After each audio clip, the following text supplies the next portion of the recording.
Boa noite, sejam bem-vindos para mais um encontro de estudos dos livros de Manuel Filomeno de Miranda, psicografado por Divaldo Franco.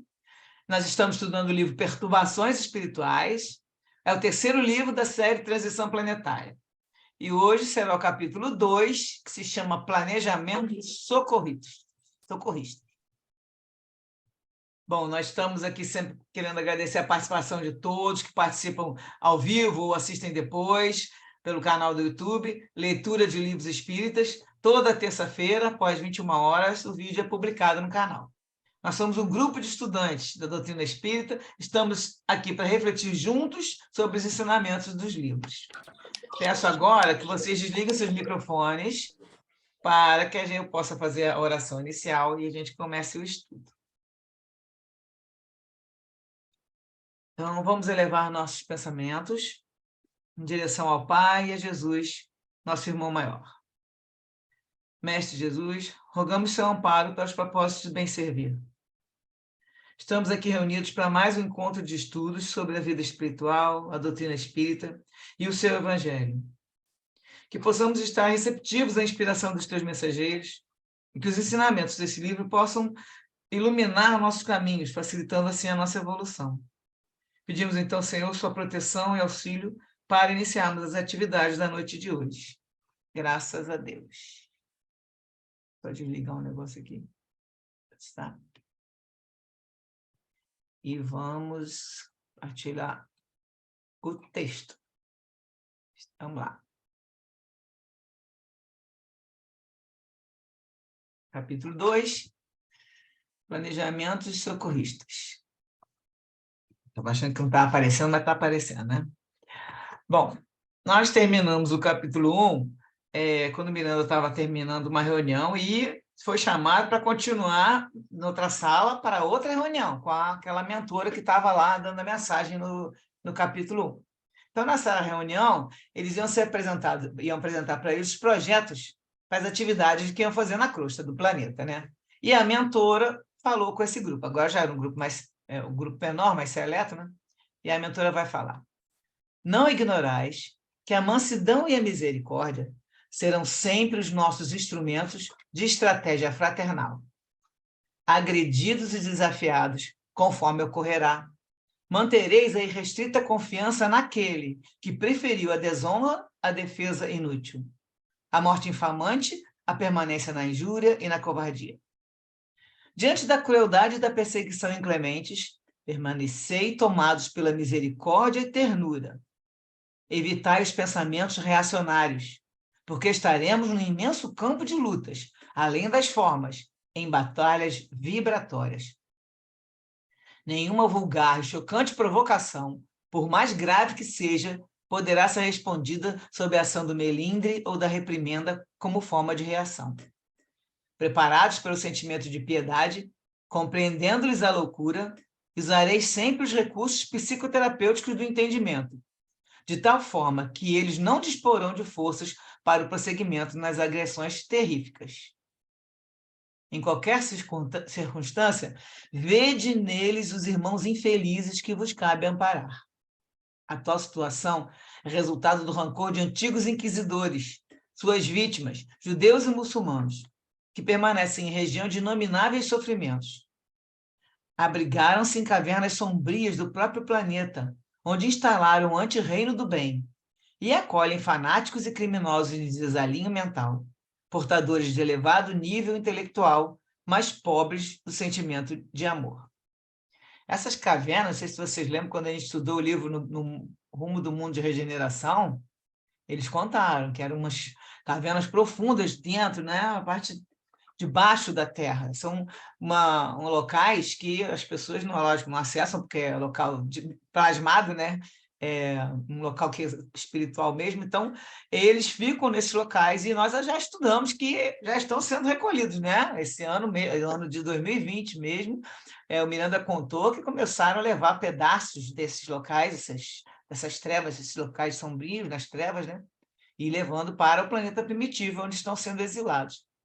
Então, nós estamos aqui no terceiro livro, ele já está contando aqueles locais que já foram.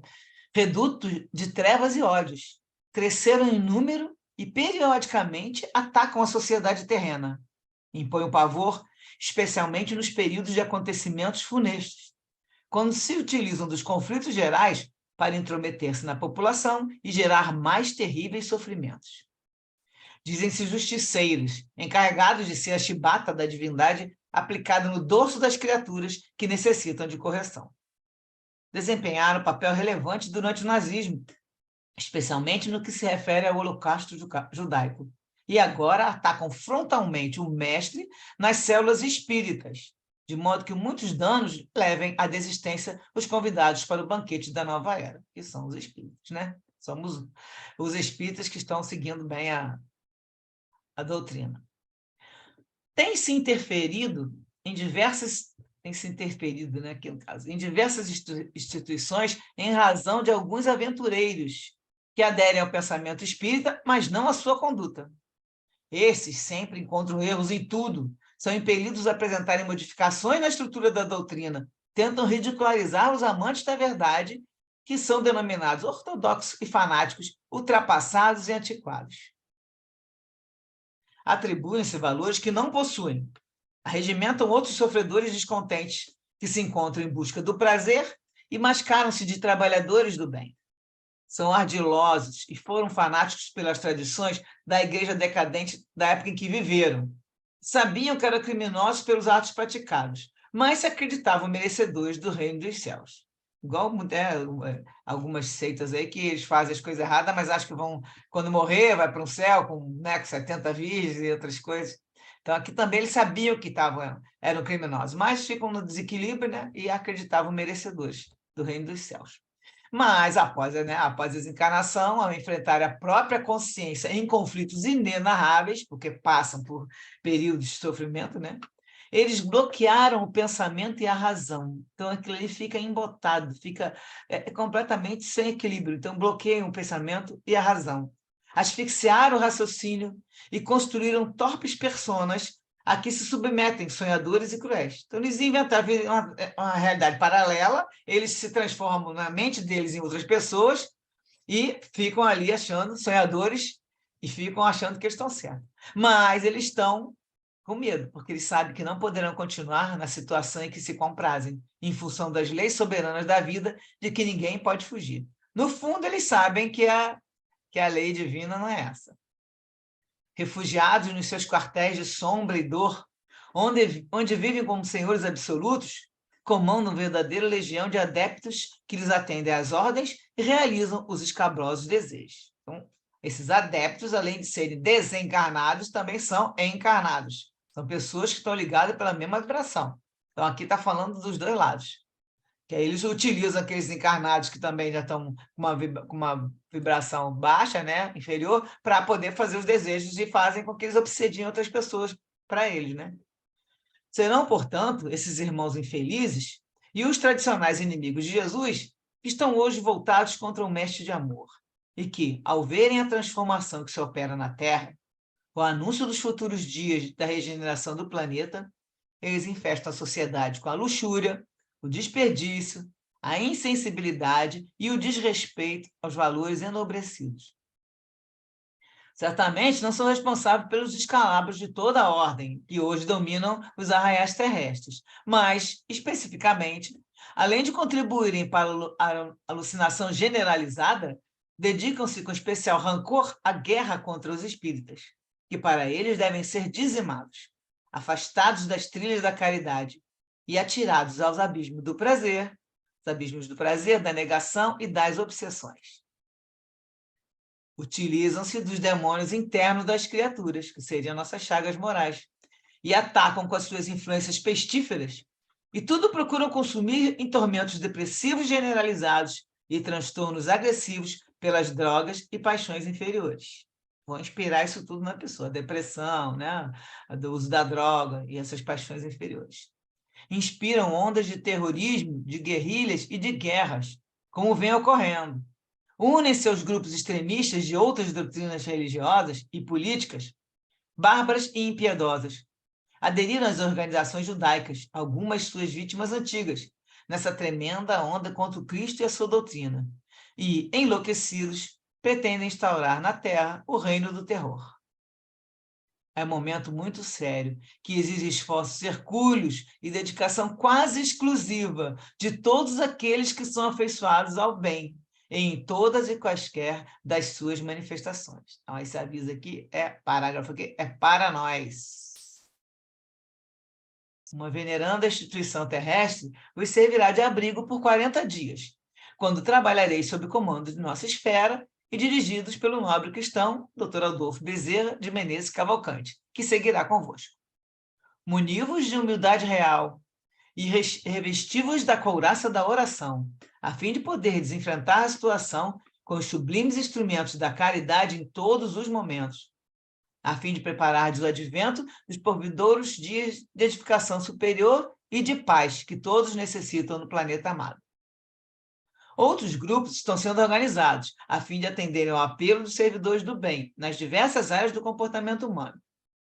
Nesse íntere, encontrar-nos-emos, vez que outra, quando for necessária a nossa presença na Terra, ou a presença de algum Marte. Que no caso também a gente sabe que vai Francisco de Assis, né? Volta e meia vai um espírito de luz, desce lá para ajudar. Né? No outro livro a gente viu bastante exemplo desses aí. Quando acontecer, quando for necessário, a fim de serem dirimidas dificuldades e solucionados problemas de maior envergadura. Aí doutor Bezerra vai falar pelo pequeno grupo. Veneranda benfeitora, constitui-nos uma bênção imerecida a honra de servir ao Mestre nesses turbulentos dias da comunidade terrestre. Outra aspiração não mantemos, exceto a de trabalharmos incessantemente pelo autoburilamento e a projeção da divina luz do amor nos corações humanos. Sabemos que a vossa bondade estará socorrendo-nos em nome do Senhor, mesmo que não verbalizemos as necessidades. Desse modo, rogamos que expresseis ao Santo de Assis o nosso profundo reconhecimento por haver nos distinguido com a possibilidade de servir mais e sempre melhor, expressando ao Divino Mestre as emoções que nos dominam e que as palavras não conseguem verbalizar. Confiando, portanto, no bem inefável, tudo empenharemos para errar menos e nos tornarmos dignos do empreendimento, para o qual necessitamos de inspiração e de misericórdia, a fim de conseguirmos a vitória do amor nos corações e da caridade nas ações dos irmãos ainda equivocados. Abençoai-nos em nome dele, que prossegue amando-nos, mesmo com a constância dos nossos erros e compromissos infelizes. Quando silenciou, Bezerra tinha lágrimas nos olhos. Despedindo-se de todos nós, a benfeitora retirou-se com seus auxiliares, direcionando-se à esfera de luz onde habita. Diante dos nossos olhos, foram se diluindo até desaparecerem numa réstia prateada. O administrador Ovídio também teve que se retirar, e ficamos sob o comando do Dr. Bezerra, que se encarregou de apresentar-nos uns aos outros, embora alguns já fôssemos conhecidos. No grupo estava o Dr. Carneiro de Campos, eminente médico dedicado ao humanitarismo, que no orbe se destacara pela cultura, retidão de caráter e sacerdócio invulgar na medicina. Também estava na equipe o espírita mineiro Vigílio de Almeida, que se dedicara ao ministério de viver a doutrina com o máximo respeito e abnegação, deixando pegadas luminosas que servem de diretrizes de segurança a muitos trabalhadores da atualidade. Jovial e amigo, ele cativou-nos pela simpatia e irradiação de nobreza. A seguir, conhecemos Germano Passos, que fora estudioso do magnetismo antes de aderir ao espiritismo. Era especialista no conhecimento dos fluidos e das energias que são produzidas pelo espírito e que seria utilizado nos momentos próprios, de maneira a liberar obsessos de ambos os planos da vida. Depois da reunião, enquanto me dirigia ao lar, isso é o Miranda falando, né? Emoções especiais dominavam-me pela oportunidade de voltar ao planeta querido, para atividades de intercâmbio e de socorro aos irmãos de jornada, agradecendo interiormente a oportunidade que reconhecia não merecer. Orando e bendizendo a sublime misericórdia do Pai, deixei-me arrebatar pelas expectativas do labor, até o momento quando nos dirigimos às queridas terras do Cruzeiro do Sul. E lá vem eles para o Brasil.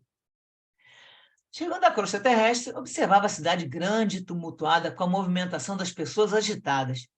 Também observava as multidões de desencarnados, alguns atropelando os revestidos de matéria, sem que nenhum deles se desse conta da existência do outro.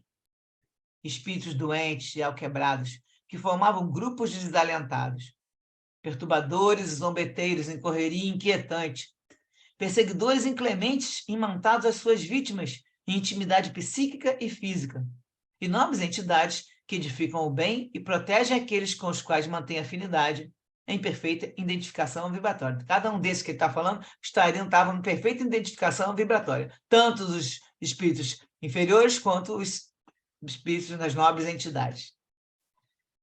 Quando chegamos à sociedade espírita, fomos surpreendidos pela amplitude do edifício de 3 pisos, com boas instalações materiais e com muita atividade espiritual. Eram aproximadamente 18 horas e equipes de atendentes fraternos encontravam-se a postos, isso encarnados, né? Enquanto os necessitados esperavam pacientemente, ouvindo música suave e inspiradora. A paisagem do sofrimento era visível, porque alguns se apresentavam ansiosos e expectantes, outros algo ebetados, outros indiferentes, qual ocorre em qualquer hospital terrestre. Trabalhadores desencarnados, zelosos, movimentavam-se com discrição e segurança, mantendo o equilíbrio geral, evitando que os agitados e perversos gerassem qualquer tipo de distúrbio. À porta da instituição, esperando-nos, encontrava-se Elvídio, o abnegado mentor da casa. Disse-nos que se dedicava a manter a instituição desde quando fora desenhada no plano espiritual, e os primeiros servidores foram programados para a sua edificação na Terra. Então, ele estava lá desde quando estavam programando, né? E ele ficou como mentor espiritual, mas desde antes de ser edificado na Terra. Relatou-nos que se tratava de um grupo, ele e o grupo ali trabalhando, se tratava de um grupo de antigos cristãos que se haviam extraviados no século passado e foram resgatados pelo cantor de Deus na época da jornada dele, como Francisco de Assis, né? E novamente eles se perderam pelo desvio do desequilíbrio e novamente, após a chegada do Consolador, encontravam-se em processos de recuperação. Então, eu acredito que ele está falando também não só dele como mentor, como aqueles que estão na casa, trabalhando, encarnados, né? O ministério a que todos se dedicavam, além da divulgação dos postulados espíritas, era o da iluminação de consciências e caridade espiritual, moral, educacional, por todos os meios ao alcance. As suas reuniões estavam sempre assinaladas pelas propostas de superação dos vícios e das paixões inferiores, firmando-se propósitos de comportamento saudável, de convivência social edificante e, ao mesmo tempo, de evangelização das mentes infantes juvenis, preparando as gerações novas para os enfrentamentos do futuro. Então, nós vamos dar uma paradinha aqui para fazer a observação e depois os comentários. A observação está no livro Dimensões Espirituais do Centro Espírita, Sueli Caldas Schubert. O prefácio do Dr. Bezerra, nesse livro. E aí, no prefácio do Dr. Bezerra fala assim: templo, lar, hospital, oficina, escola. O Centro Espírita reúne tudo isso, sendo essencialmente o ponto de encontro de almas que anelam por respostas, que buscam a paz e que despertaram para a necessidade de se renovarem interiormente, sob as luzes do Consolador prometido por Jesus. É um local onde se exercita o amor, se aprende a perdoar, se treina a paciência, a tolerância, o respeito e disciplina, convivendo com os companheiros na aplicação dos ensinamentos do Espírito Verdade. Então, isso deveria ser, né? Mas é que nós sabemos, para quem frequenta o Centro Espírita, que isso tudo deveria ser dessa maneira, só que a gente ainda está muito rasteiro, a gente acaba tombando, a gente acaba não treina a paciência, a tolerância, a disciplina, especialmente, e nessa convivência, quando a gente está ali trabalhando também, às vezes como trabalhador no centro, e a gente lida com outras coisas que a gente não gosta, nós sabemos que isso aí teria que ser templo, lar, hospital, oficina e escola. Agora, no capítulo 1, no mesmo livro, chamado Alicerces Espirituais, a Sueli vai contar que o Manuel Filomeno de Miranda fala no livro Tormentos da Obsessão, que o Eurípides Barçanufo, quando ele fundou o Colégio Allan Kardec em Sacramento, em Minas Gerais, ele fez isso inspirado no modelo original existente no plano espiritual, que ele mesmo, antes de reencarnar, ele tinha ajudado a edificar, lá no plano espiritual. E aí ele veio para cá e trouxe o modelo, né? e colocou em prática. Esse colégio, eu não tem informações de agora se ele está funcionando, até nem procurei saber. Depois eu até vou ver e falo com vocês, mas ele existiu e funcionou com uma perfeição nessa época, aí no início do século, né? E está lá na Sacramento, a cidade mineira. Isso aí ela bota como os alicerces espirituais, para a gente ver que o vídeo aqui fala que eles estavam desde antes de desenhar no plano espiritual. Então, é para a gente ver que essas coisas não acontecem assim, de repente, né? Tem um planejamento, aquilo de muitos e muitos anos. Vai falar aqui no capítulo 2, ó, a direção espiritual, no mesmo livro. O livro é o livro Dimensões Espirituais do Centro Espírita. Quando fala da direção espiritual, vai falar que os planos iniciais para a fundação de um centro espírita, e aí colocam qualquer um deles, né? Ocorrem na espiritualidade, com a antecedência de muitos anos, quando a equipe espiritual assume a responsabilidade de orientar e assessorar as futuras atividades que ali serão desenvolvidas. Então, eles estão já em contato com aqueles encarnados, eles estão responsáveis e começam a inspirar a criação do centro espírita. Isso é feito em sintonia com aqueles que irão reencarnar, que às vezes ainda estão lá, no caso, né? Estão ali prontos, depois reencarnem aí, depois que são adultos, que vão montar o centro espírita. E eles reencarnam com essa programação reencarnatória. Para se chegar a estabelecer esses compromissos, são estudando as fichas kármicas daqueles que estarão à frente da obra no plano material. Convites são feitos, planos são delineados e projetados para o futuro. Então, aí a gente vê que isso tudo é conversado lá antes. A pessoa aceita, você topa fazer, vamos criar juntos aí um centro espírita? E olha a ficha, né? Quem precisa, quem nega, quem, no caso, geralmente os médios são aqueles mais comprometidos, e o pessoal é chamado, aceitando, fazem os planos e projetam para o futuro. E agora a gente dá uma paradinha para o nosso comentário. O que vocês estão achando aí até agora? O Tânia, o que acontece, assim, que eu vejo é que as pessoas esperam, quando vão para o centro espírita, esperam que todos ali sejam perfeitos, né? E, na realidade, você está encontrando ali dentro as mesmas pessoas que você convive lá fora. E quando a gente exige demais desses irmãos que estão na mesma condição que a gente, de aprendizado, a gente está exigindo demais desses irmãos. Primeiro, vamos nos decepcionar, e segundo, nós não vamos ajudar a construir alguma coisa, né? Eu acho que não acredito que seja com todos, né, com todos os centros, mas a maioria dos problemas que existem nos centros espíritas, eles dizem respeito a tudo que nós somos, todas as nossas falhas, que é como se existisse um mundo lá dentro perfeito, e quando a gente saísse dali existisse outro mundo, e não é isso. Então essa falta é nossa mesmo, né, de todos nós, né? A gente acaba entrando nesse equívoco, né, de achar que ali aquele dirigente ele é ou ele tem que ser perfeito, ele não pode cometer um erro lá fora e depois vir aqui, entrar e falar com autoridade, quando não é assim. Todos nós estamos no mesmo barco, todo mundo está em aprendizado, né? Uns mais, outros, não digo menos, né? Mas uns serão mais cobrados por conta do conhecimento que vão adquirindo, né? E é por aí que a gente tem que pensar, olha, tudo bem, a gente está dentro de uma casa espírita, mas convivendo com irmãos, né, que têm as mesmas fraquezas, né, que a gente, e a gente não pode ficar esperando que ele seja perfeito. A gente, né, tem que fazer a nossa parte, cada um de nós, e se cada um se preocupar com isso, consigo, em fazer a sua parte, menos equívocos a gente vai conviver dentro da casa espírita. É por isso que tem tantos problemas, conflitos. Muitas vezes é por conta do orgulho, né? E aí a gente não acredita, né? Quando a gente fala, gente, lá dentro do centro espírita, o que a gente mais vê é enaltecer o orgulho e a vaidade.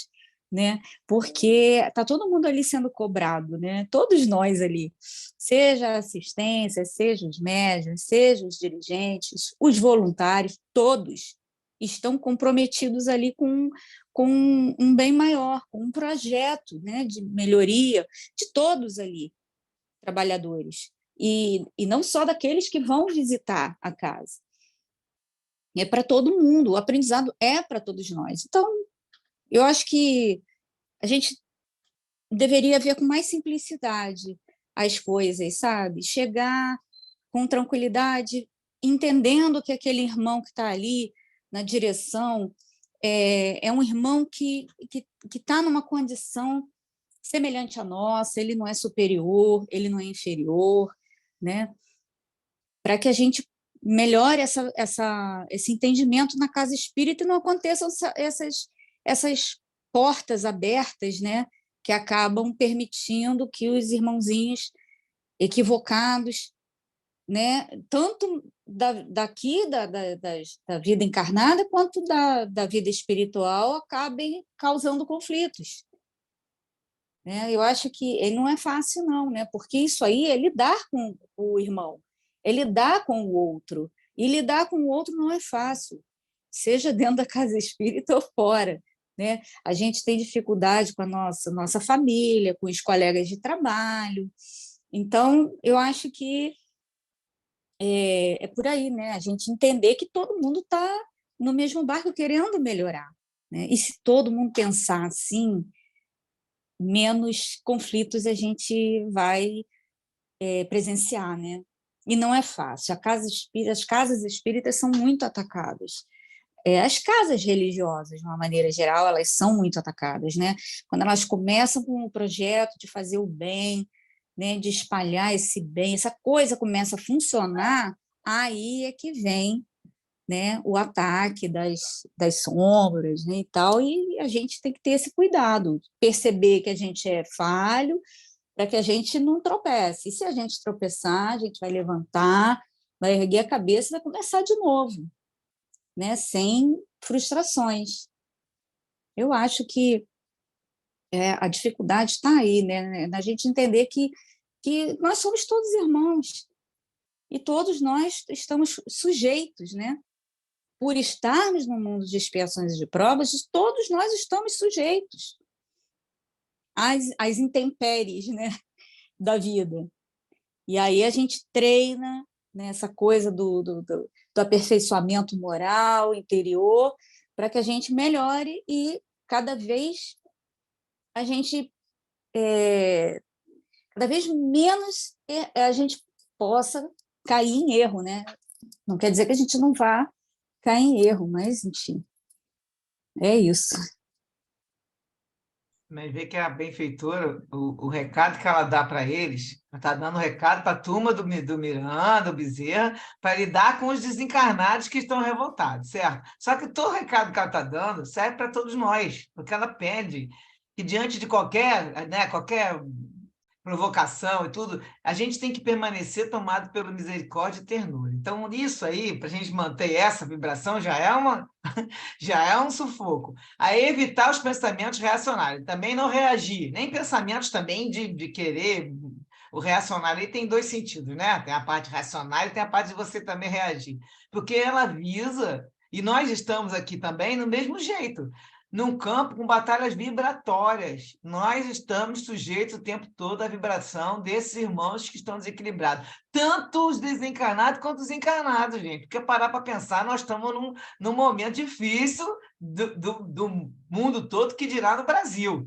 Aqui a vibração está da batalha vibratória o tempo todo. Muita gente aí que está fora do normal e as pessoas estão atacando de encarnado para encarnado, desencarnado, está tudo assim, uma trama bem colocada.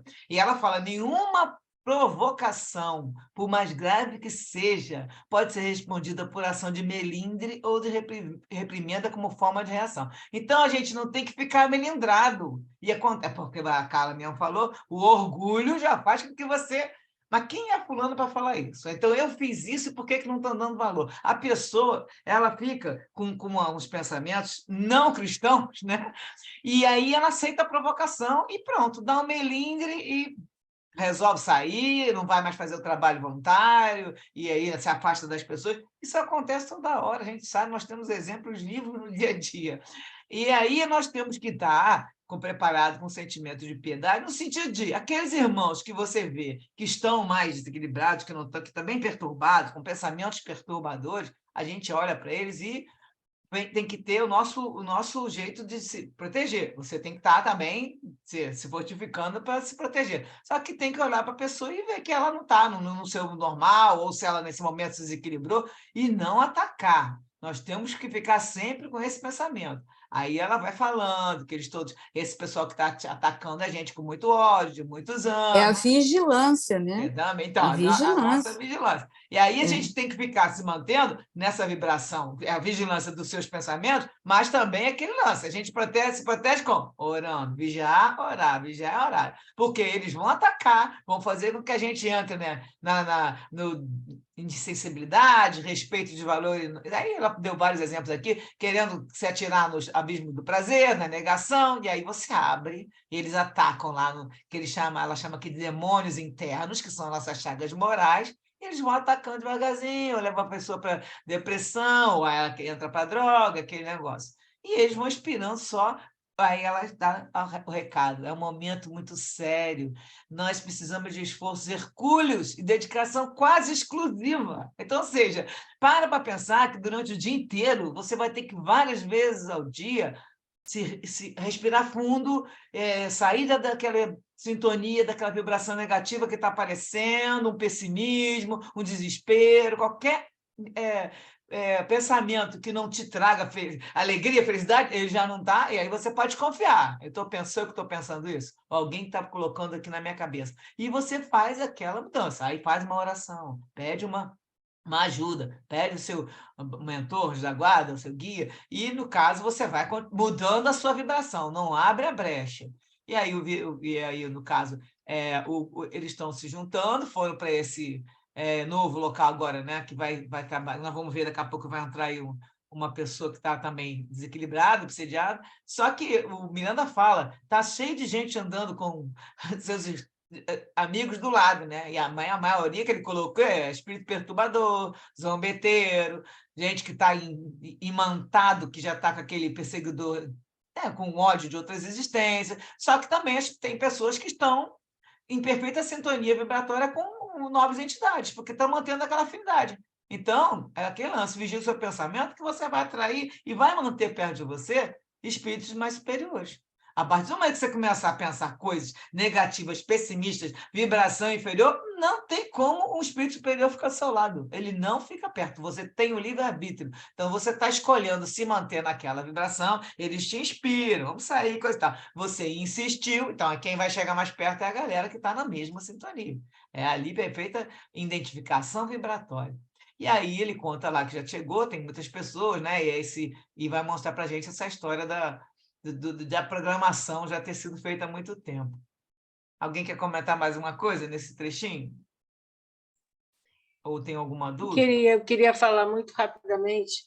Assim, do ponto de vista prático, eu tenho, diante de tudo isso que foi falado, eu tenho treinado minha tolerância com o outro.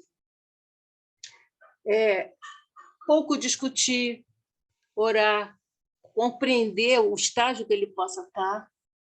E para isso que eu pensei. E também, além de não revidar, porque eu acho que a gente estaria entrando num conflito importante, não falar mal do outro. Eu tenho treinado muito ficar quieta, sabe? Eu tenho, diante dos nossos estudos, eu tenho treinado muito isso. Eu acho que me dá paz. Eu chego a um estado em que eu compreendo a situação, me insiro no melhor pensamento, no melhor sentimento, e no conflito. Não falo mal. É muito difícil, eu acho que isso é muito difícil, você ver tanto erro, ver tantas agressões a você, às outras pessoas, e você procurar ficar calado, não falar mal do outro. eu acho que é uma atitude que eu tô burilando em mim, né? E é isso que eu queria colocar aqui. Diante de tudo que a gente falou, eu fui pensando nisso e é isso que eu tenho agido. Eu acho que eu estou me melhorando dessa forma. É isso. Perfeito, e exatamente o que são os nossos passos no autoconhecimento, né? Que a gente está aprendendo a ficar, em primeiro lugar, ficar calada, porque você olha para o outro, para de ficar sendo perturbada pela perturbação do outro, e você aprende a ver em você aquela situação, o que está isso me mantendo? Então, você vai reagir para quê? Para ganhar razão? Eu tenho que ser a dona da razão? Não, então você não quer sua paz? Não é melhor a gente ter paz do que ter razão? E aí a gente deixa aquela pessoa que às vezes está num desequilíbrio no momento, falando coisas que não nem sabe o que está falando, e aí a gente deixa a pessoa, olha, como você falou, com tolerância, perfeito que a gente tem que tolerar. Nós temos que ter respeito, gente. Não é só tolerância de falar, eu tolero essa pessoa. Tá... Não, o respeito, a pessoa tem direito de pensar qualquer coisa, né? Qualquer coisa diferente da gente. Então, nós temos que aprender a olhar para outra pessoa e respeitar, e, no caso, a gente vai não se deixar inflamar, né, responder e principalmente não falar mal. E de ninguém em lugar algum. Não veicular notícia, isso é o que eu vejo todo dia. A pessoa pega uma notícia ruim, falando mal de alguém, seja do lado do outro, e veicula. Isso aí é péssimo para as pessoas que estão recebendo, mas principalmente para você, que você está sendo responsável por ficar veiculando notícias que não vão levar ninguém a ficar feliz. Então, eu acho péssimo isso. Não interessa, porque você nunca sabe aquilo ali, se aquela notícia é verdadeira, se aqueles dados são certos. Hoje em dia, a maioria das coisas são falsas. Então, você, pelo menos, não veiculando, você já para de ficar incentivando o desespero, a desequilíbrio das outras pessoas. Não ouve, não dá papo, não estica o assunto. Isso aí é perfeito. Eliane já está conseguindo. Vamos ver. Diz, Alice, quer falar? No caso, sou eu mesmo, Su. Fala, Pedro. Só comentar que, cara, por experiência própria, às vezes a gente acaba explodindo, mas se a gente só parar para pensar, pô, o que aquela pessoa está falando ali sobre mim? Às vezes é uma crítica muito dura. Muitas vezes a pessoa acaba falando para te machucar mesmo. Mas se você parar para analisar, independente da intenção dela, às vezes você acaba aprendendo alguma coisa. Pô, tô realmente falhando nisso. Tem isso daqui para. Pô, se eu... Por quê? Da onde veio? Tudo tem uma origem. Da onde veio essa crítica? A pessoa não inventou. Eu fiz alguma coisa. Deixa eu ver.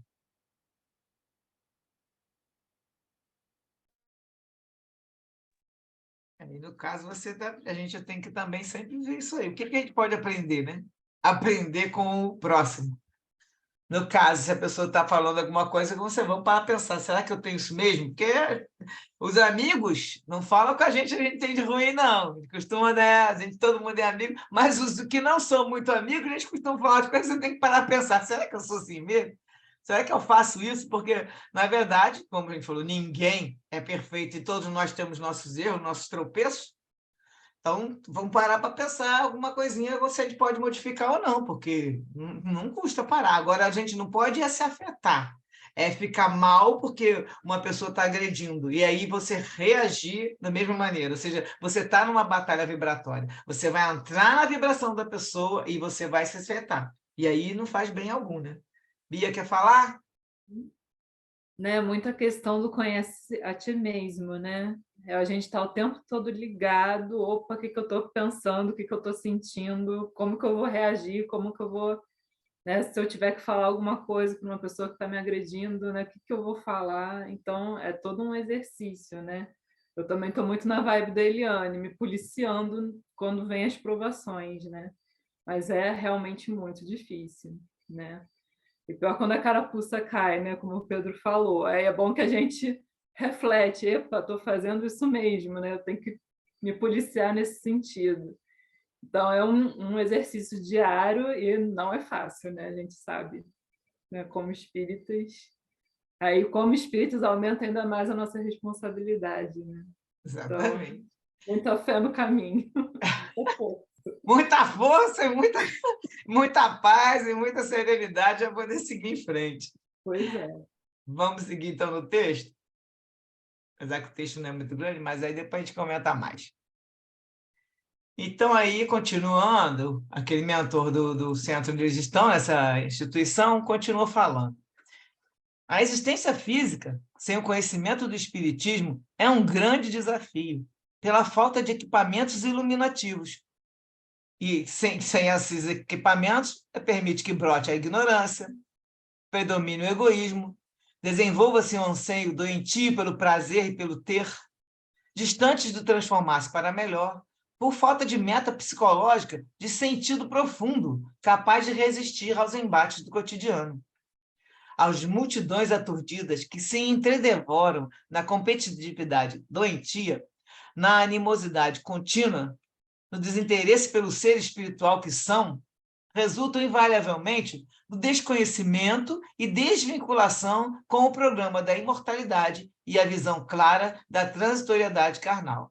Então, só para a gente comentar um pouquinho aqui, só em relação às palavras, você vê que ele vai falando aqui, ó, que as pessoas que têm o espiritismo, isso já tem esse conhecimento, elas têm um pouco mais de condições de se precaver, vamos dizer, estar mais protegido. Porque aí, com esse conhecimento aí do espiritismo, a gente vai, né, vigiar o nosso egoísmo, não vamos estar pensando só em prazer de ter, né, eu quero ter tudo isso, aquilo, pensando na matéria, e nós temos uma meta, né, uma meta com sentido mais profundo. E ele diz que as pessoas, que, nesse caso, esse desconhecimento da imortalidade, e sem a visão que a vida aqui na matéria é passageira, e nossa vida, na verdade mesmo, é no plano espiritual, nós passamos por aqui para aprender, com isso a pessoa já, né, não tem interesse nenhum no ser espiritual, vai cada vez piorar, ela continua na competitividade doentia, nessa animosidade contínua, um brigando pelo outro, isso aí, quem não tem, pelo menos, o conhecimento para poder ajudar, porque muitos que têm também não estão levando esse, como não ver na frente aí, não estão levando o conhecimento a sério. Bom, essas pessoas também estão ansiosas por aproveitar o breve tempo da organização física, ou seja, aquele velho chavão, vamos aproveitar a vida, que a vida é curta. Essa frase é perigosa, eu escuto ela várias vezes, e inclusive com postagens, né, a vida é curta, gente, a vida é curta, mas ela tem um objetivo, não é você aproveitar a vida só fazendo coisa que dá prazer, não. Então, esse é o problema, que aí a pessoa fala, vamos aproveitar, porque o tempo é pequeno, então tem mais é que ter prazer, e ter alegrias, e quero viajar, quero gastar tudo que eu tenho, e a pessoa não tem um mínimo de preocupação em cuidar do espírito. Fazer esse autoconhecimento, modificar aquilo que está, né, que está precisando ser modificado para o bem, fazer trabalhos no bem, né, começar a se dedicar a fazer o bem para alguém, isso não tem tempo, né? O tempo é mais para ou para ficar na ociosidade ou para ter que aproveitar. E aí fala que eles entregam-se a todos os conflitos que conduzem no íntimo a volúpia do desfrutar sem responsabilidade. É aquele negócio, vou aproveitar e não tem responsabilidade alguma. E por aí vai fazendo um monte de besteira. O vídeo conduziu-nos a uma sala especial no segundo piso, onde nos hospedaríamos com camas asseadas e móveis bem distribuídos, incluindo pequena área onde poderíamos reunir para discussões dos labores. Explicou-nos que às 20 horas haveria uma reunião doutrinária, onde seria ouvido o jovem expositor que vinha atraindo expressivo número de interessados pela mensagem de que era portador. Aguardamos o momento da reunião e, a hora determinada, entramos na sala repleta de interessados nos estudos da noite. Podemos observar que os presentes mantinham-se em clima de harmonia, mantendo o relativo silêncio que se pode esperar de um grande número de pessoas, nem todas possuidoras do discernimento que ensina a comportar-se em reuniões desse gênero. Nesse momento tem gente que está ali falando até, conversando até umas besteiras, não está prestando atenção que ali já tem um monte de espírito arrumando a sala, cuidando da vibração do ambiente, para que possa ter uma palestra e que vão acontecer outras coisas lá também, né? Vamos ver. Espíritos amigos e benfeitores de muitos dos presentes encontravam-se ao lado de seus beneficiários, assim como muitos desencarnados em aflição, com as marcas lamentáveis do processo morte não concluído, ainda pegados à matéria e transmitindo desagradáveis sensações àqueles com os quais se encontravam em sintonia, assim como alguns inimigos ferozes que se agitavam e lamentavam não poder agredir suas vítimas. Ou seja, eles estavam ali dentro no centro com eles. Tem uns que não entram, mas lembra que tem outros que entram e ficam ali do lado, né? Às vezes está colado mesmo, não tá nem tem nem jeito de descolar daquele encarnado, e ele vai e fica ali com raiva, mas entrou, deixaram eles entrarem. Eles não entram porque eles forçam a entrada, eles entram porque o plano espiritual está deixando. E o Miranda diz que era um espetáculo merecedor de cuidados, que os vigilantes encarregados de manter a ordem cuidavam com especial desvelo. Então, foi composta a mesa de trabalho pelo presidente da instituição e mais 2 convidados, um dos quais era o jovem orador. Após a prece de abertura, ligeiras considerações, a palavra foi transferida para o jovem, de aproximados 25 anos, bem aprumado e concentrado, demonstrando responsabilidade sem afetação, simplicidade sem impostura. E depois de proferir a saudação ensinada por Jesus a respeito da paz que deve estar presente em todo lugar, começou a falar sobre a missão do Espiritismo na Terra. Com voz comedida e pausada, abordou os paradigmas da doutrina. E eu trouxe de volta aqui, ele coloca só 2, mas aí para a gente relembrar, né, os 5 básicos aí mais falados, que é a existência de Deus, a imortalidade da alma, a pluralidade das existências, que é a reencarnação, a pluralidade de mundos habitados e a comunicabilidade dos espíritos. Consciente do significado da mensagem, ele sintonizava perfeitamente com seu guia espiritual, que o influenciava com segurança e afeição, logrando fazer que as palavras emitissem vibrações saudáveis para o público ávido de conhecimentos. Enquanto isso, espíritos afeiçoados à caridade aplicavam recursos fluídicos nos assistentes concentrados no tema, enquanto acompanhavam as reflexões do expositor. Então, a gente sempre lembra que, quando nós estamos ali assistindo uma palestra, nós estamos sendo tratados. A partir do momento que a gente entra no centro espírita, geralmente, quando a gente está numa boa sintonia, a gente já começa a ser recebido ali pelaquela vibração, envolvido naquele ambiente, né, já feito, preparado antes, e ficamos com aplicações de passos, né, fora da hora que a gente vai receber o próprio recursos fluídicos de todo sentido. São tratados, tem doenças muitas vezes, né? A pessoa pode estar com uma preocupação maior, já está sendo acalmado o coração, né, abrandando o coração. Tudo isso acontece no centro espírita. Já falamos ali em cima, que é hospital também. Repentinamente, percebeu-se uma agitação na porta de entrada da sala, quando apareceu um cavaleiro agitado, a blasfemar e segurado por 2 outros que tentavam mantê-lo em equilíbrio. Era visível seu estado de perturbação e de alcoolismo, enquanto um espírito malsão dominava-lhe parte do sistema nervoso central. E incorporado gritava desacatos. As pessoas assustaram-se, porque esse não era um comportamento habitual, mas que os mentores permitiram com vários objetivos, um dos quais era o de socorrer a ambos indigitados, e, ao mesmo tempo, demonstrar que a casa do Senhor é hospital para todas as angústias e necessidades humanas. O expositor não se perturbou e solicitou que todos voltassem para ele, porquanto os responsáveis pela sociedade tomariam as providências compatíveis, de alguma forma, acerenando os mais inquietos, que também se agitaram e passaram a sintonizar com o desordeiro espiritual. Então, olha só esse detalhe. A pessoa se agita, sai da sintonia, sai daquela vibração, aí ela começa a se agitar, ai meu Deus, o que está acontecendo? E começa a pensar em outras coisas assim, que é uma besteira, começa a ficar preocupada e achando que está... começa a imaginar outras coisas, né? E ela começa a sintonizar com aquela vibração do desencarnado. Então, aquilo já muda a sua psicosfera, já muda porque você já está em outra sintonia. Então, nessas horas que acontece qualquer coisa com a gente, temos que manter, faz uma oração na hora, pede ajuda, ou então pede por aqui, no caso, se fosse acontecendo isso, você está numa reunião, tem alguém fazendo agitação. Na mesma hora, emite vibração para aquela pessoa, pede, meu Deus, ilumina essa pessoa, que possa ser atendida, qualquer irmão que esteja junto dela, faça a sua oração para que você possa ajudar que aquela coisa se resolva. Não fica na agitação de achar que está acontecendo, que terror, que não sei o quê. Isso não vai ajudar. E tira você da sintonia. Então, vimos que o mentor Elvídio, no caso, né, no plano espiritual, se acercou do paciente em desalinho e envolveu em fortes feixes de energia, enquanto os auxiliares internos removiam-no para a secretaria que ficava próxima à entrada. Então, os encarnados foram levando o bêbado ali, né, para uma secretaria, e o mentor Elvídio já estava junto para envolver ele na energia. Nesse instante, o doutor Bezerra chamou a turma convidou para seguir o local, quando estava indo para a secretaria, e quando chegamos, o Miranda conta que ele solicitou ao nosso irmão que aplicasse energias magnéticas de forma a deslindar o psiquismo agressor, ou seja, desligar o obsessor, né, dos centros de força da vítima, que estava no chakra coronário e cerebral. Geralmente, gente, repara que geralmente o Miranda fala que eles estão agarrados pelo coronário e cerebral, que é justamente o que está na cabeça, o que de cima da cabeça e o da frente, que é onde a pessoa fica tomada, a mente, né, fica ali ligada direto com o obsessor, com aquele irmão desequilibrado.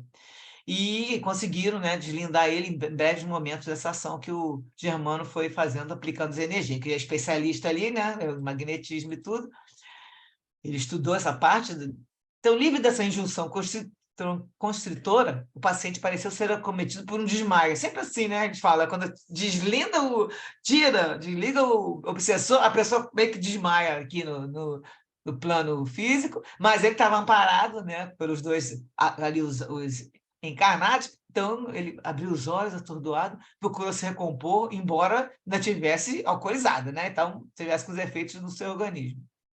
2 enfermeiros do núcleo, já lá no plano espiritual, removeram o desencarnado para outro recinto, dedicado às atividades mediúnicas. E mobilizado pelas energias, ou seja, eles envolveram naquelas energias, para quem não ficasse debatendo e quisesse ficar junto do encarnado, e ficou submetendo ele, embora ele continuasse furioso, enunciando palavras chulas e verbetes desconexos, frutos da loucura que o tomava. O nosso mentor logo nos explicou que se tratava de uma das entidades pertencentes aos agressores vinculados ao grupo anticristo, que a nossa benfeitora já falou, né? Não tem o nome da benfeitora, mas ela já avisou que ia ter essa turma.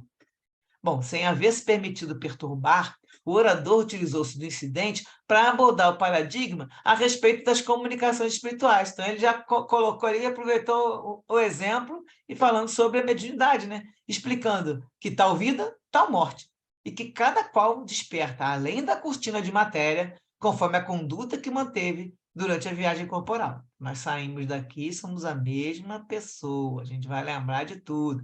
Então, tal vida, tal morte.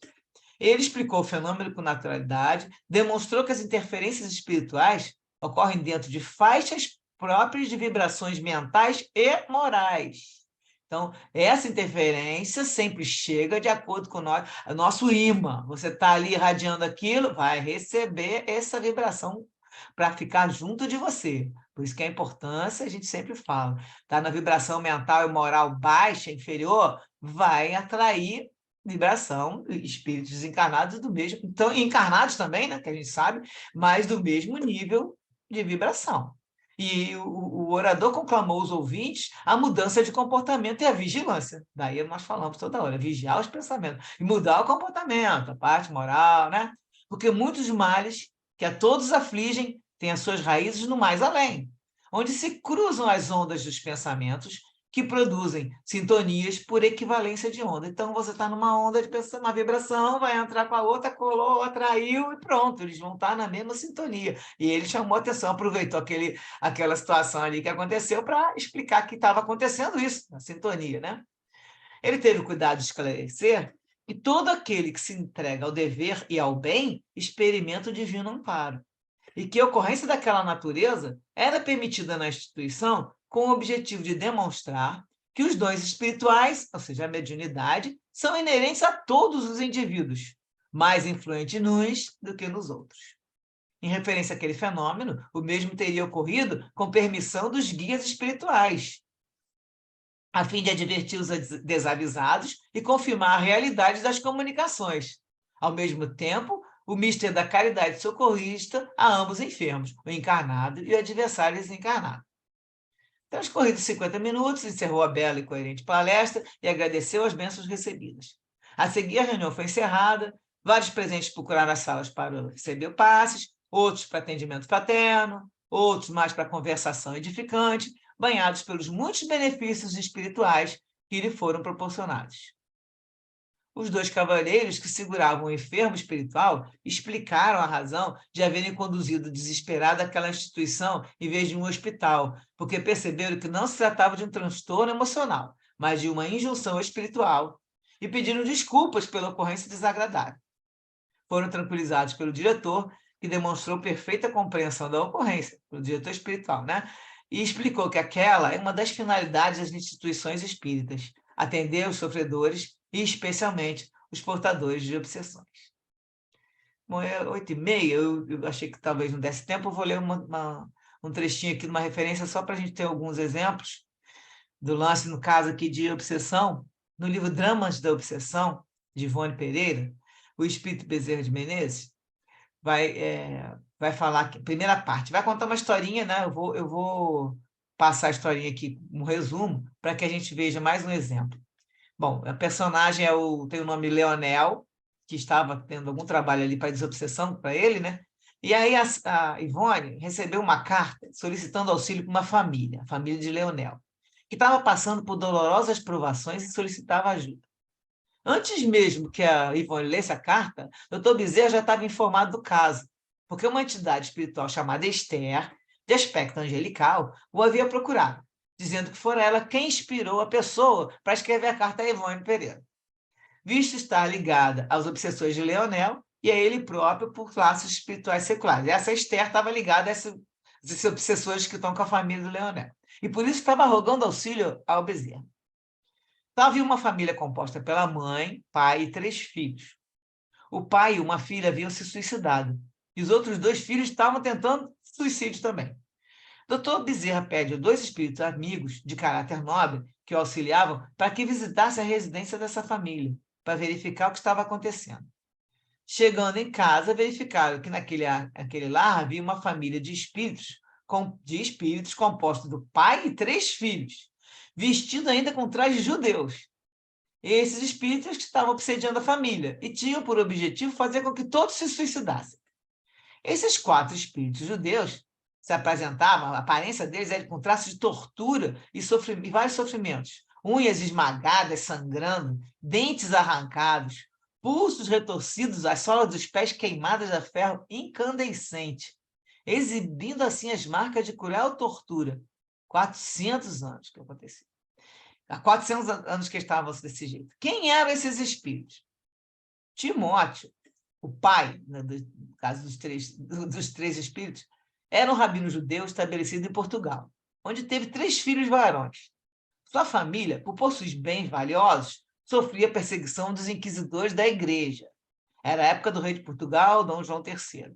Timóteo foi obrigado a converter-se à igreja, batizar a família toda, eles eram judeus, mas aí naquela época não podia ser, né? Então, batizar a família toda, mudar o nome de todo mundo, porém, como ele era um rabino, ele continuava secretamente com seus hábitos religiosos de origem. Passando agora por cristãos, os vigias espiões da Inquisição observavam se realmente eles frequentavam a igreja, assistiam missa, guardavam os sacramentos, observavam todos os seus passos. Timóteo era um homem bondoso, honesto, inofensível, incapaz de uma atitude menos nobre. Chefe da família, amoroso e respeitável, de hábitos rígidos e decência inatacável. Sua casa, muito bem cuidada e luxuosa, abria-se a visitas de representantes da igreja, né? Cheios de curiosidade e inveja, que iam lá afetando a amizade, mas, na verdade, eles estavam cobiçando os valores que a mansão tinha. Sabendo os ricos, exploravam-nos, tudo em nome de Jesus Cristo. Timóteo tudo suportava para não ser levado pela Santa Inquisição. Porém, era impossível simpatizar com aquelas pessoas moralmente tão inferiores e ainda menos confiar numa crença religiosa que permitisse essas iniquidades. Dentre os comensais da mansão judaica, destacava-se certo frei inquisidor cruel. Um desses daí que iam lá comer, né? Era um frei inquisidor cruel. A cobiça dos inquisidores aumentava e eles aguardavam uma ocasião para prender a família de judeus e ficar com seus bens. Porque eles prendiam as famílias, matavam as pessoas e ficavam com os bens, né? Não só, esse frei Hildebrando cobiçava também a jovem Esther, aí a Esther aí, e que era noiva do filho mais velho de Timóteo. Então, os judeus foram presos, todos levados para os calabouços da Inquisição, foram torturados por 6 meses, por isso que eles estão com tudo, né? O espírito está todo destruído, né? Que eles estão mostrando a mesma destruição da tortura, até que foram levados vivos à fogueira. Encontravam-se já semi-mortos pelos maus tratos sofridos e meio demente de dor e desespero. Morreram por entre revoltas e blasfêmias, repudiando a própria crença em Deus, porque nessa hora nem eles estavam, né, acreditando mais, sentindo ódio imenso por seus perseguidores, que se alonga por 4 séculos. A propriedade dos bens de valores foram saqueados e distribuídos entre Frei Ildebrando e seus comparsas. Esther foi levada por Frei e foi por ele abusada e depois dada aos seus soldados, até que foi levada também para a fogueira. Timóteo e os filhos jamais perdoaram os inquisidores. A família judia os perseguiu por 4 séculos. Timóteo e os filhos nunca aceitaram reencarnar. Um dado importante: aquelas pessoas que compõem a família que estavam sendo perseguidas pelos judeus, era a reencarnação do Frei Ildebrando e seus comparsas, agora reunidos no mesmo lar, como pais e filhos. Tudo está de acordo com as soberanas leis que regem o universo. Na ocasião do resgate da família, desses espíritos judeus, pelo venerando Bezerra, que foi Bezerra que ajudou, né? Os benfeitores espirituais demonstraram a causa daquele drama terrível em Lisboa. Timóteo e sua família haviam existido. Então, eles passaram isso também, aí o doutor Bezerra mostrou. O que aconteceu também aquilo? Não é que tem que acontecer, a gente sabe, né? Mas Timóteo e a sua família, quando estavam em Jerusalém, no tempo dos primeiros cristãos, como autoridades judaicas e romanas, eles também exerceram atrocidades contra os inofensivos adeptos do cristianismo nascente, e que anos mais tarde vieram experimentar, por sua vez, as garras da Santa Inquisição. Aí a frase para a gente guardar sempre é que o mundo está cheio de injustiças, mas não existe nenhum injustiçado.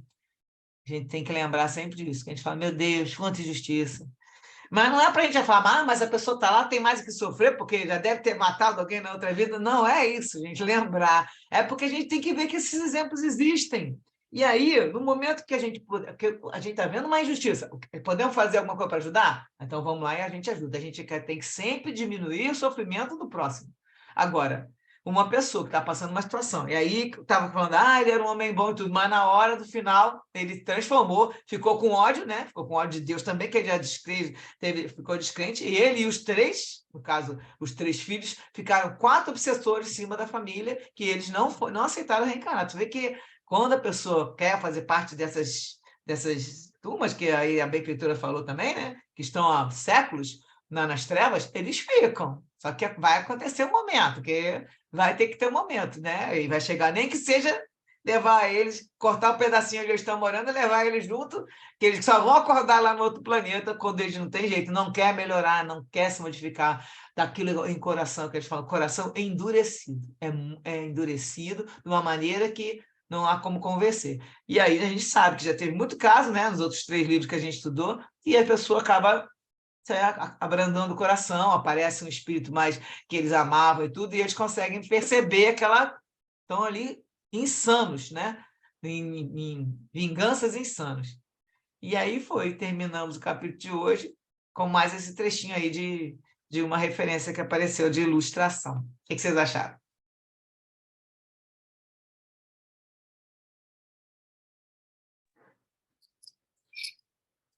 Essas histórias, né, da Inquisição, você vê que em vários livros são contadas experiências de espíritos que não aceitaram, que não perdoaram. Olha a história dessa família, né, 400 anos de ódio, né? Então, a gente não pode avaliar hoje, né, aqui encarnados nessa vida atual, a gente não pode avaliar o sofrimento que essas pessoas passaram, realmente. Mas assim, quando a gente lê essas histórias, né, a Ivone Pereira, ela tem outros livros que contam essas histórias de famílias que se odeiam por conta de horrores que passaram, né? Aí a gente para pensar hoje, o que é hoje, gente, o que a gente repete, né? Determinados comportamentos. Hoje você não coloca uma pessoa literalmente na fogueira, mas você também faz, né, linchamentos públicos das pessoas. A internet está aí para ser utilizada também para essas finalidades terríveis, né? Então, são comportamentos que a gente precisa perceber, né, que a gente está repetindo ao longo das encarnações, ao longo dos séculos, porque provavelmente a gente veio de lá, né? A Sabe gente lá não Deus, sabe nem se a gente já passou por isso também, pois né? A gente não sabe sabe. lá Deus o que a gente não aprontou, né? Eu quero acreditar até que não, mas quem vai dizer, né? Quem vai saber, né? Aqui, enquanto a gente estiver encarnado, a gente não vai saber. Mas assim, você vê que a gente vai repetindo os comportamentos do passado quando você lê essas histórias. Hoje, imagina, hoje você fica horrorizada das pessoas terem crucificado Jesus, mas lá naquela época lá, você hoje está repetindo várias crucificações, né? Por você ver Jesus naquela época, né? Era tido como um subversivo, né? Um atentador da ordem. Então, você imagina o que a gente não fez. A gente até, Deus me livre de falar isso, porque é tão absurdo hoje a gente falar, né? Nossa, a gente torceu para Jesus ser crucificado. Ué, mas se a gente se remeter à época, por que não? Hoje a gente sabe quem é Jesus. Naquela época, será que a gente sabia? Né? Então, a gente repete os comportamentos, é uma coisa impressionante. É claro que a gente não crucifica mais, não coloca literalmente a pessoa na cruz, a gente não coloca os cristãos nas arenas para serem devoradas pelos animais, pelas feras, mas a gente faz de outro jeito, né? Então, principalmente por a gente não perceber que a própria internet hoje é uma grande arena em que as feras vão devorar pessoas. A gente tem que ter muita cautela para fazer as coisas. Até você falou, né, de quando a gente compartilha notícias. Primeiro que tem muita gente que não checa, né? Não estou dizendo que eu também não cometo esses erros, não, porque às vezes a gente comete erros, né, esses erros, né? De repente a gente acha que é o certo e vai lá e compartilha, e quando vê, não era para compartilhar. Né? Então, a gente tem que ter o cuidado e responsabilidade com o próximo, porque são coisas muito graves, né? E vem acontecendo hoje que a gente acha que não é nada demais, mas é. Quando você vê, você colocou uma pessoa uma pessoa inocente numa arena para ser devorada pelas feras, que é o ambiente da internet, né? E banalizar a violência, banalizar as atrocidades, não achar nada mais absurdo, está tudo muito naturalizado, né? E nós temos muito que aprender, realmente, né? A humanidade vem evoluindo, tanto que hoje essa barbárie não acontece daquela forma, mas continua sendo barbárie. A gente não, sei lá, não para pensar, né? No quanto nós somos influenciados pelas pessoas, pelo meio, pelas notícias, falsas ou não, e precisamos ter aquele olhar crítico para a gente não cometer esses erros horrorosos, né? Que levam pessoas a ruínas, né? Isso é muito sério. Enfim, aí a gente vê essas leituras, elas não são por acaso, elas trazem para a gente, que é para a gente se lembrar, não façam mais. Eles estão nos alertando, já de longas datas, né? A gente já tem as histórias, já tem o Kardec, já tem os espíritos iluminados, os espíritos que nos trazem essas informações mais como essas do Miranda, trazendo para a gente essas informações assim preciosíssimas. Eles estão nos alertando, não é de hoje, para a gente não repetir esses atos cruéis, que às vezes a gente, até sem intenção, a gente comete. Né? Mas mesmo sem intenção, a gente precisa ter um pouco mais de crítica e não acreditar cegamente em tudo que chega para a gente. Então, avisando já não faz, já é muito tempo. Então, a gente tem que... Ele tá falando, depois falando que te falei, eu te contei, te É, disse, te disse. quando chegar lá no mundo É, espiritual, opa, poxa, mas a gente vem avisando vocês, gente, há mais de tantas 200 anos. dezenas de anos aí. É. Quem mais fala, gente? O time está quase terminando nosso horário. Para mim, a essência é abrandar o coração e perdoar. E como isso é difícil, né? Através desses anos todos, né? 400, 500, 1000 anos, 2000. Exato. E abrandar o coração e perdoar. Gente, isso é muito sério, isso é muito difícil, mas a gente tem que perseguir isso. Eu acho que nossos estudos nos levam a isso. Para mim, é a grande mensagem, né? E aí a gente é tolerante, a gente é pacífico, a gente ajuda o outro, a gente é um exemplo, a gente repete o que Jesus quer da gente. Eu acho que é essencial, né? Todas essas histórias que a gente vê, isso, não perdoa, é ressentimento, é intolerância. E é isso que a gente tem que perseguir, o contrário de tudo isso. Para mim, essa é a melhor mensagem, né? E a gente tem que tentar vivenciar isso. E os estudos ajudam, né, Eliane? Os estudos, pelo menos, colocam a gente, que é a história, coloca a gente consciente, a gente pensa um pouquinho, pensa duas vezes, a gente fica mais ligado naquilo ali. E aí a gente consegue, mesmo nas tentativas levando e erro toda hora, mas a gente consegue, pelo menos, pensar em modificar. Isso já é um bom passo, né? E daí a fazer a mudança é vontade, força de vontade. Os espíritos já falaram, quão poucos de vocês têm vontade. É só querer, a vontade de querer modificar, né? E aí nosso espírito evolui, né? E é para isso que nós estamos aqui, né? A Exatamente. reencarnação é expiação e progresso Sempre. espiritual. A reencarnação. A encarnação é para você seguir para a perfeição e para você chegar e fazer parte da criação do universo. Se eu estou falando, porque já está na minha palestra, e depois eu vou mandar para vocês o link. Mas isso é encarnação. Mas a reencarnação é para expiação e progresso. E o progresso é a expiação porque a gente está fazendo reparo. E o progresso é sempre tentar seguir o melhor, a mensagem que Jesus nos trouxe já. É só a gente tentar, a gente vai tentando. Fala, Bia. Então, a fala da Carla, né, me remeteu muito ao Evangelho segundo o Espiritismo, a questão do duelo, né? Não enfrentamos mais o duelo armado, né, como antigamente, mas é justamente, né, o cancelamento de uma pessoa, é um duelo, né? As críticas pesadas são duelos atuais, né? Então, tudo isso a gente tem que parar para pensar, né? É engraçado, a fala da Carla me veio, né, essa questão do duelo, que a gente enfrenta atualmente através de palavras, né? Duelos verbais. A gente está no duelo, só que agora é verbal.